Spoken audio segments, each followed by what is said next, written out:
जी hello, कहानी कामयाबी के एक नए एपिसोड में रोमल आदिल का आप सबको बहुत बहुत सलाम। उम्मीद करती हूँ आप सब खैरियत से होंगे और खुश भी होंगे और बहुत अच्छा आपका हफ्ता भी गुजरा होगा। आपके प्यार के लिए, मोहब्बत के लिए बहुत बहुत आपका शुक्रिया जो आप हमें हर रोज़ जो है दे रहे हैं। फेसबुक पे, यूट्यूब पे, इंस्टाग्राम पे हमें फॉलो लाइक करना मत भूलिएगा। हमारा व्हाट्सएप नंबर भी जो है आपकी स्क्रीन पर शो हो रहा है। GBH का प्लेटफॉर्म जो है आपके लिए है। अगर आप कोई बिजनेस आइडिया रखते हैं तो do come here and share with your idea, ताकि हम आपके आइडियाज़ को प्रमोट कर सकें। तो बिना वक्त को ज़ाया किए बगैर हम शो को आगे बढ़ाएंगे। आज के शो में मेरे पास जो गेस्ट हैं, he is very young, very talented और काफ़ी छोटे भी हैं एज में, मुझसे एज में काफ़ी छोटे हैं, लेकिन अब तक के मेरे शो में सबसे यंगेस्ट गेस्ट ये हैं। तो he is a software engineer. बिना वक्त को ज़ाया किए बगैर हम शो को आगे बढ़ाते हैं और दावत देते हैं मिस्टर साइम गिल को। हेलो साइम। हाय। कैसे हैं आप? मैं बिल्कुल ठीक ठाक। थैंक यू साइम, आप हमारे शो में आए और अपनी कहानी को बयान करने के लिए यहाँ पे आज आप हमारे साथ बैठे। कैसा लग रहा है? अच्छा लग रहा है और आपका बहुत शुक्रिया मुझे इस शो पे इनवाइट करने के लिए, ताकि आपसे हम आपकी कहानी सुन सकें। जी। साइम, ज़रा मुझे बताइए अपने बचपन के बारे में। बचपन आपका कैसा गुजरा और आपके घर में आपका क्या रोल रहा है? घर में आप कौन से नंबर पे आते हैं अपनी फैमिली में? और अपनी एजुकेशन के बारे में बताइए। अच्छा, पहले मैं आपके सवाल का जवाब देता हूँ कि मैं सेकंड नंबर पे आता हूँ। मुझसे एक बड़े भाई हैं, उसके बाद मैं आता हूँ। ठीक है। तो बाकी बचपन मेरा अच्छा गुजरा। मतलब मैं जॉइंट फैमिली में रहता हूँ और मेरे चाचू चाची, 3 चाचू हैं, वो साथ में रहते हैं, उनके बच्चे और हम लोग साथ में रहते हैं। तो ठीक है। बचपन हमारा मेरा बहुत अच्छा गुजरा। उसमें मतलब डांट डपट भी की, चाचुओं से भी सज़ा सुनी, डैडा से भी, मेरे अब्बू से, उनसे भी डांट डपट सुनी, मार भी खाई। लेकिन ये है कि वही सारी चीज़ें जो हैं आपका फ्यूचर शेप करती हैं। बिल्कुल। और वो सब कुछ उस टाइम तो बहुत बुरा लगता है, लेकिन after some time when you grow up you realise के वही सारी चीज़ें जो आपको when you grow up when you are an adult, उस टाइम पे आके वो चीज़ें आपको शेप करती हैं आपकी लाइफ में, आपके काम में, सब चीज़ों में। ओके। तो ये नहीं, बचपन आपका बहुत अच्छा गुजरा। थोड़ा सा अपनी एजुकेशन के बारे में बताएं, आपकी क्या तालीम है और इस वक्त आप क्या कर रहे हैं? अच्छा, मेरी तालीम जो है basically I am a software developer. मैंने कंप्यूटर साइंस में बैचलर्स किया है Okay. From CBM। उसके अलावा मैं DHA से मैंने स्कूलिंग की है और I have never been a very great student. मतलब I was very average student शुरू से ही। मतलब ए ग्रेडर, प्राइमरी तक मैं ए ग्रेडर था, उसके बाद से आई हैव नेवर गॉट एस।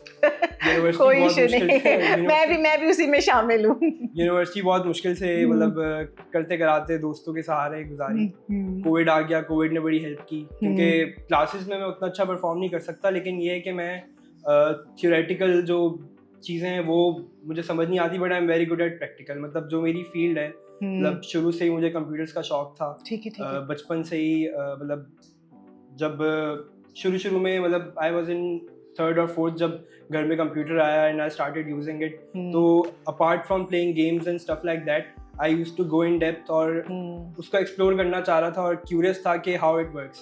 तो उसी से ये कि ड्राइव हुआ कि how what I want to do in life, और उसी को लेके मैं आगे बढ़ा और उसी जो शौक था उसको मैंने अपने करियर में बदला, उसी को और रिफाइन किया और आगे जाके ये कि मैं अपनी फील्ड में जो, अगर आई वुड से कि I am better than average people in my field, तो उसका रीज़न भी है कि I am drive with passion.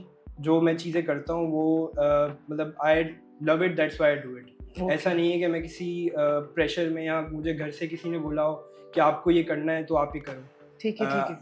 मेरे पेरेंट्स का और मेरे बाकी फैमिली मेम्बर्स का शुरू से ये है कि मुझे और मेरे बाकी बहन भाइयों को, बाकी सबको भी कभी प्रेशराइज नहीं किया गया कि आप ये स्टडी करो, ये फील्ड आपके लिए बेहतर है। हमें खुला मतलब वो मिला, एनवायरनमेंट दिया गया कि आप खुद से जो है एक्सप्लोर करो, try to find out what you like and do that. बिल्कुल। क्योंकि साइम, मैंने आपके एज के काफ़ी लोगों को देखा है कि पेरेंट्स का बहुत प्रेशर होता है कि नहीं, मेरा बच्चा डॉक्टर ही बनेगा, मेरा बच्चा इंजीनियर बनेगा, लेकिन बहुत कम ऐसे पेरेंट्स होते हैं कि वो मतलब इस लिहाज से फ्री हैंड करते हैं कि do whatever you want to do, मतलब स्टडी के लिहाज से। तो मैं मतलब अप्रिशिएट करती हूँ आपको इस बात के लिए।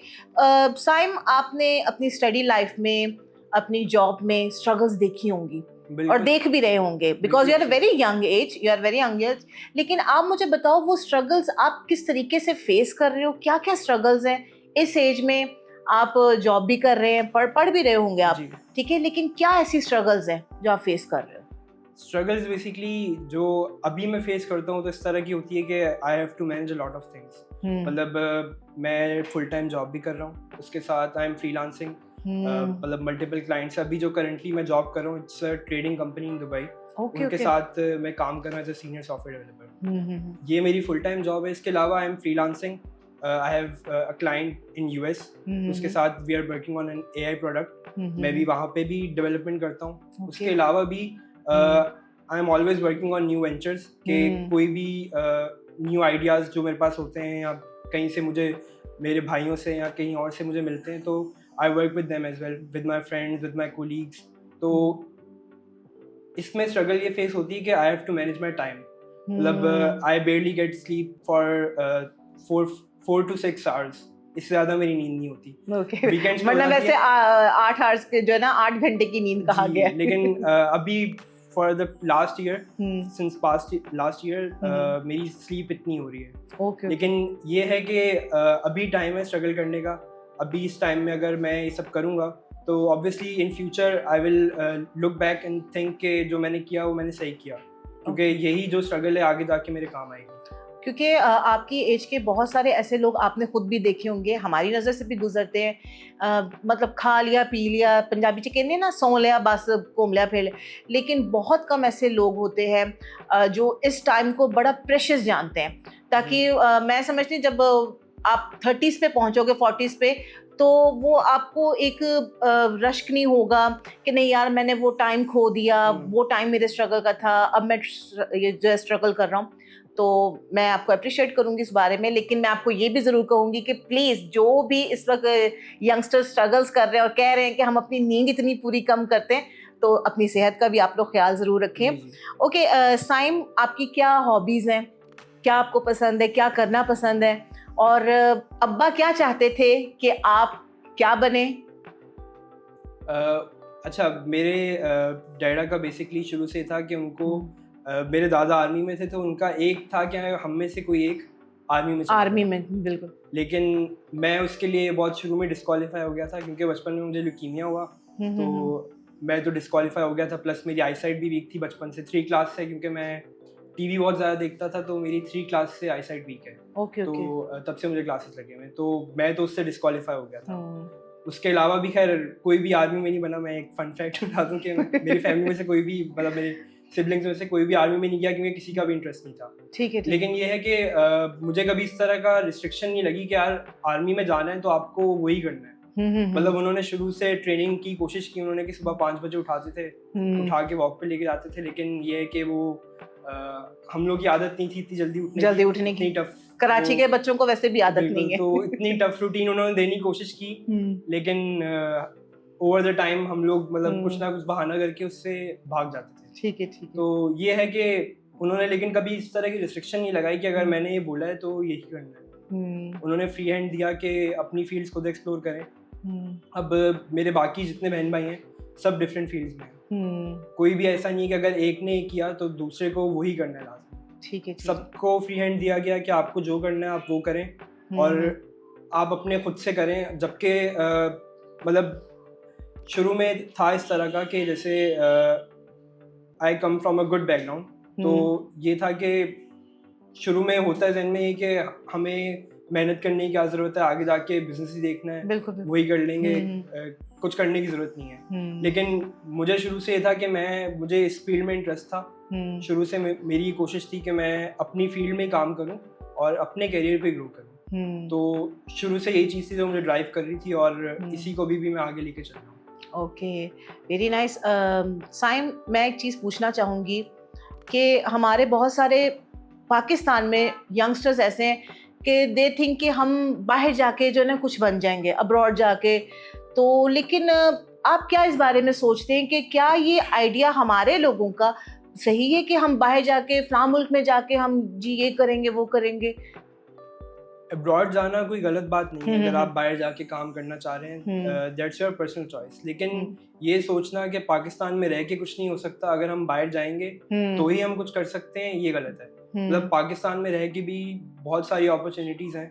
पाकिस्तान में इतने सॉफ्टवेयर हाउसेज हैं जो चल रहे हैं इस टाइम पे, बहुत सारी कंपनीज हैं जो छोटी छोटी कंपनीज हैं but they are earning good. बिल्कुल। फ्रीलांसर्स काम कर रहे हैं, बहुत सारे मैं ऐसे लोगों को जानता हूँ जो फ्रीलांस काम कर रहे हैं। मेरा खुद का भाई है, वो टोटली फ्रीलांस काम करता है Okay, और he is earning really well. और ये है कि इसमें आपको सबसे बड़ा बेनिफिट ये होता है पाकिस्तान में रहने का कि आप जो आपकी इनकम है वो डॉलर्स में या जिस भी फॉरेन करेंसी में आती है उसकी वैल्यू पाकिस्तान से ज़्यादा होती है, पाकिस्तानी रुपी से ज़्यादा होती है। जिस तरह से पाकिस्तानी रुपी डिवैल्यू हो रहा है दिन ब दिन वो वैल्यू बढ़ती जाती है। तो आपकी जो अगर आप सैलरी भी ले रहे हैं मंथली, तो वो क्या होता है, अगर आपकी सैलरी बाहर से आ रही है तो विद इन्फ्लेशन आपकी सैलरी बढ़ती है, कम नहीं होती। तो उसमें आपको ये बेनिफिट होता है कि आप एक्सपेंसेस अपने इजीली मैनेज कर सकते हैं और आपकी मतलब अच्छे तरीके से आप ग्रो कर सकते हैं। तो पाकिस्तान में रह के भी बहुत सारी अपॉर्चुनिटीज़ हैं। ऐसा नहीं है कि आप पाकिस्तान से बाहर जाओ तो ही आपको अपॉर्चुनिटीज़ मिलेंगी और आप काम करोगे। अगर आप यहाँ रह के कुछ नहीं कर पा रहे तो बाहर जाके भी जब तक आप मेहनत नहीं करोगे, आप जो गोल आप अचीव करना चाह रहे हो आप नहीं अचीव कर सकते। लेकिन साइम, हमारे यहाँ पे लोगों का क्यों ये दिमाग यही बना हुआ है कि जी हम बाहर ही जाके जो है ना करेंगे? मतलब पाकिस्तान क्यों, यानी क्या हमारी पेरेंट्स की तरफ से ये है या मुल्क के हालात को देख के हम लोग ये हमने अपना माइंड सेट कर लिया जी नहीं हम बाहर ही जाएंगे तो ये हम स्टेबल हो पाएंगे? एक तो मुल्क के हालात नो डाउट एक मेजर चीज़ है जो लोगों को ड्राइव करती है कि वो बाहर जाए। लेकिन उसके अलावा ये है कि माइंडसेट गलत है कि यहाँ पे रह के कुछ हो नहीं सकता। जिस तरह यहाँ पे बहुत से यंगस्टर्स हैं जो कॉल सेंटर्स में चले आते हैं और वो स्कैमिंग वगैरह इस सब चीज़ों में चले आते हैं, जबकि वही दे आर वेरी टैलेंटेड। वही चीज़ें वो स्कैम करना कोई आसान काम नहीं है। वही चीज़ अगर वो सही चीज़ पे लगाएं, सॉफ्टवेयर हाउसेस की सेल होती हैं मोस्टली, बहुत सिमिलैरिटी होती है। अगर वो उस तरफ जाएं तो वो बहुत अच्छा ग्रो कर सकते हैं। वहाँ पे बहुत से लोग हैं इस तरह के जो शुरू में ही कर रहे थे और फिर उसके बाद उन्होंने पिवट करके वहाँ पे गए और उन्होंने बहुत अच्छा किया। तो यही है कि आप अपने लिए अपॉर्चुनिटीज़ यहाँ पे देखें और यहीं पे देखें कि आप क्या कर सकते हैं। बाहर जाने किसी को दैट्स देयर ओन डिसीजन, लेकिन इस चीज़ पे आगे कि पाकिस्तान में कुछ नहीं कर सकते इसलिए बाहर जाना है, तो अगर आप यहाँ पे कुछ नहीं कर पा रहे तो बाहर भी जब तक आप मेहनत नहीं करोगे आप कुछ नहीं कर पाओगे। बिल्कुल सही बात आप कह रहे हो। साइम, मैं आपसे एक बात पूछना चाहूँगी कि आपकी नज़र में कामयाबी आखिर है क्या? मेरी नज़र में कामयाबी ये है कि आप जो आप कर रहे हैं आप खुद से सेटिस्फाइड हो कि जो मैं कर रहा हूँ क्या मैं ये बनने के लिए ये करने के लिए बना था, तो मैं ये कर रहा हूँ तो आई एम सेटिस्फाइड कि हाँ मैं कामयाब हूँ, जो मैं करना चाह रहा हूँ मैं कर रहा हूँ। एक ये है, प्लस आप पीस में हो। आपको ऐसा ना हो कि मतलब आप भले बहुत अच्छा अर्न कर रहे हैं लेकिन मेंटली आपके दिमाग में मतलब मेंटल पीस नहीं है आपके पास, तो आप सक्सेसफुल नहीं है। प्लस लोग बोलते हैं कि पैसा ज़रूरी नहीं है, पैसा डेफिनेटली ज़रूरी है क्योंकि आपके पास अगर पैसे नहीं है आप नहीं कर सकते। मतलब लिविंग सारी चीज़ें, एक्सपेंसेस, ये सारी चीज़ें आपकी पैसे पे चलती हैं। तो कमाना इज़ द राइट थिंग। ऐसा नहीं है कि लोग बोलते हैं कि कमाना, वो पैसे के पीछे भागना सही नहीं है। सही है, पैसे के पीछे आप भागें लेकिन एक लिमिट तक। आप अपनी ज़रूरियात पूरी करें, आप जो खुद को लाइफस्टाइल देना चाहते हैं आप वो दें। तो आई थिंक ये दो चीज़ें मिला के आप सक्सेसफुल हैं। साइम, अभी आपने सक्सेस के साथ आपने पीस भी बोला है कि पीस का होना भी बहुत ज़रूरी है। क्या ऐसी वजह है कि हम सक्सेस के पीछे ही भाग रहे हैं और हमने अपने पीस को पीछे छोड़ दिया है? क्या पीस हमारे लिए इम्पोर्टेंट नहीं है? सुकून, जहनी सुकून जिसे हम कहते हैं, अगर मैं समझती हूँ अगर हमें जहनी सुकून होगा तो ही हम कामयाबी को हासिल कर पाएंगे। लेकिन मेरी यूथ या मेरे लोग कामयाबी को हासिल ना करने की सबसे मेन वजह यही है कि मेंटली पीस नहीं है। आप इस पे क्या कहना चाहोगे? असल में आजकल लाइफ इतनी फास्ट पेस हो गई, प्लस सोशल मीडिया है, हम खुद को दूसरों से बहुत ज़्यादा कंपेयर करते हैं। और अगर ऐसा होता है कि जैसे अगर मैंने 4 साल लगाए काम करने में, मैं खुद को कंपेयर करता हूँ उस बंदे से जिसने 30-40 साल लगाए हैं। कि सबको शॉर्टकट्स चाहिए, सबको चाहिए कि इजी मनी, कितनी जल्दी मतलब मैं ग्रो कर सकता हूँ, सबको ये चाहिए। तो हर चीज़ का एक पेस होता है। और अगर हम उस पेस के हिसाब से चलें कि अगर मैं 4 साल मैंने काम किया है और किसी ने अगर 30 साल काम किया है तो ऑब्वियसली मैं उसको मैच नहीं कर सकता। ठीक है। अगर हाँ सही है, मैं एक्स्ट्रा टैलेंटेड हूँ और मैं कर सकता हूँ, तो 4 साल नहीं तो मैं 10 साल में 15 साल में जहाँ पे मैं वो था मैं वहाँ पे आ सकता हूँ। लेकिन ये सोचना कि जो बंदा 30 साल जिसने मेहनत की है मैं 2-3 साल मेहनत करके वहाँ पे पहुँच जाऊँ, तो ये चीज़ है जो आपका मेंटल पीस डिस्ट्रॉय करती है। जब आप सोचते हो कि यार वो इतना कुछ कर रहा है मैं क्यों नहीं कर पा रहा, खुद को दूसरों से आप कंपेयर करते हो, बिल्कुल, तो ये मसला आता है। बिल्कुल, और कंपैरिजन ही मेरा ख्याल से हमारे मेंटली पीस को जो है डिसऑर्डर करता है। साइम, बचपन की कोई ऐसी याद जो अब तक आपको याद है कि और उस बात ने हर दिन आपको मोटिवेट किया हो, बचपन में कोई ऐसा आपके साथ हुआ हो वाकया? ये सोचना पड़ेगा यार। अच्छा, और मार के अगर मैं पूछूं, बचपन में कितनी मार किससे ज्यादा खाई है? मार तो ज्यादा डैडा से भी खाई है, मम्मा से भी खाई है, चाचू से भी खाई है। चाचू जो वो आपके जीबीएच के डायरेक्टर साहब हैं। चाचू शराज सबसे गुस्से वाले हैं, तो डांट तो बहुत ज्यादा हर छोटी छोटी चीज पे। अच्छा, लेकिन मैं समझती हूँ बड़े अगर हमारे मारते हैं या डांटते हैं तो वो हमारी किसी भलाई के लिए करते हैं। अगर उन्होंने आपको उस वक्त डांटा ना हुआ होता, आपकी मारा ना आपको होता, यानी आपकी पिटाई ना की होती, तो शायद आज साइम गिल यहाँ पे ना बैठा होता, अपनी कहानी को ना बयान कर रहा होता। तो मुझे वाकई बड़ा अच्छा लग रहा है। साइम, एजुकेशनल के लिहाज से हमारी यूथ बहुत कम है, मतलब यूथ का लेवल बहुत बिल्कुल डाउनफॉल है। आप इस बारे में क्या कहोगे? ये तो एक इशू है बेसिकली, पॉवर्टी का भी इशू है कि हमारे इतने वेल सेट नहीं है, उस वजह से यंग एज में बच्चे काम करने लग जाते हैं। लेकिन उससे मेजर जो बड़ा मसला है वो है डायरेक्शन का और मतलब अवेयरनेस का, कि हमारे यहाँ पे शुरू से कोई ऐसा मतलब आपके पास कोई डायरेक्शन नहीं है कि आपको क्या करना है। आपको आपकी स्किल्स नहीं पता चलती। बहुत आगे जाके जब आप बड़े होते हो तब तक आपको आपके जो टैलेंट होता है आपको पता ही नहीं चल पाता कि टैलेंट है। प्लस हमारे जो पेरेंट्स हैं उनका काम है कि बच्चों को मोटिवेट करें, उनको स्कूल्स में, और स्कूल से ज़्यादा स्कूल्स तो चले एक बेस है वो ज़रूरी है, लेकिन प्रोफेशनल एजुकेशन बहुत ज़रूरी है। आप भले बैचलर्स ना करें, लेकिन बैचलर्स क्योंकि एक्सपेंसिव है ऑब्वियसली एवरीवन कांट अफोर्ड, लेकिन उसके अलावा आपके पास बहुत से ऑप्शंस हैं जो जैसे यूट्यूब है, यूट्यूब पे भरे पड़े हैं प्रोफेशनल कोर्सेज, आप वहाँ से सीख सकते हैं। मैंने यूनिवर्सिटी से सिर्फ एजुकेशन जो ली है वो उसमें मैंने अपनी प्रोफेशनल लाइफ में जो सीखा है मोस्टली चीज़ें मैंने यूट्यूब से सीखी हैं। ओके। क्योंकि यूनिवर्सिटी आपको एक बेस बना देती है, एक दरवाजे खुलवा देती है कि हाँ आपके पास बैचलर्स की डिग्री है, तो आपको लोग कहते हैं कि हाँ सही है, आपको एक्सेप्ट करते हैं। लेकिन आपको जो एक्चुअल काम करना होता है वो आप एक बैचलर्स की डिग्री से भी नहीं सीखते। वो आप जब तक प्रोफेशनल एजुकेशन नहीं लेते हैं, आप फील्ड में नहीं जाते, आप वो नहीं सीख सकते। तो यहाँ पे इस तरह के प्लेटफॉर्म्स भी नहीं है। जैसे अभी प्लेटफॉर्म्स की बात करें तो जिस तरह GBH है, तो ये एक अच्छा प्लेटफॉर्म है कि हमें अगर जो भी जिसके पास आइडियाज़ है, भले उसकी एजुकेशन है नहीं है, कोई छोटा स्टार्टअप है, बड़ा स्टार्टअप है, तो वो अपना आइडिया लेके आ सकता है, उसको पिच कर सकता है और स्टार्ट कर सकता है, फंडिंग ले सकता है, और मतलब इंक्यूबेशन सेंटर होता है जिस तरह बाकी दुनिया में भी हैं, पाकिस्तान में और भी हैं। तो ये एक बहुत अच्छी चीज़ है कि आपको एक किक स्टार्ट मिल जाता है। तो ये है कि अगर किसी के पास इस तरह का आइडिया है तो इनके पास आएँ और आके मतलब अपना आइडिया पिच करें और उसको मतलब एग्जीक्यूट करवाएं। तो जी व्यूअर्स, अगर आप कोई बिजनेस आइडिया रखते हैं और अपने आइडिया को शेयर करना चाहते हैं तो आप हमारे ऑफिस में आ सकते हैं। आपकी स्क्रीन पर हमारा व्हाट्सएप नंबर जो है वो आ रहा है, तो डू कॉन्टैक्ट विद अस। हमारी CEO मिसेस शबाना से आप रब्ता कर सकते हैं, डायरेक्टर शराज गिल से आप रब्ता कर सकते हैं, और ज़रूर अपने बिजनेस आइडिया को जो है हमारे साथ शेयर करें। साइम, आप मुझे कुछ बता रहे थे अभी हमारे बातचीत से, जब हमारे पॉडकास्ट पे हम आ रहे थे तो कुछ आप अपना स्किल बता रहे थे कि आपने घर के गेट का जो वो किया था, तो ज़रा वो बताएंगे कि वो आपने इंटेलिजेंसी किस तरीके से, क्या आपने वो घर के गेट को जो वो किया है? जी, असल में बचपन से ही मुझे शौक है चीज़ों को ऑटोमेट करना, और मतलब कंप्यूटर्स से रिलेटेड मतलब बचपन से ही करता आ रहा हूँ। बहुत सारी चीज़ें ख़राब भी की उसके चक्कर में, फ़ोन ख़राब किए और इस तरह की चीज़ें ख़राब की।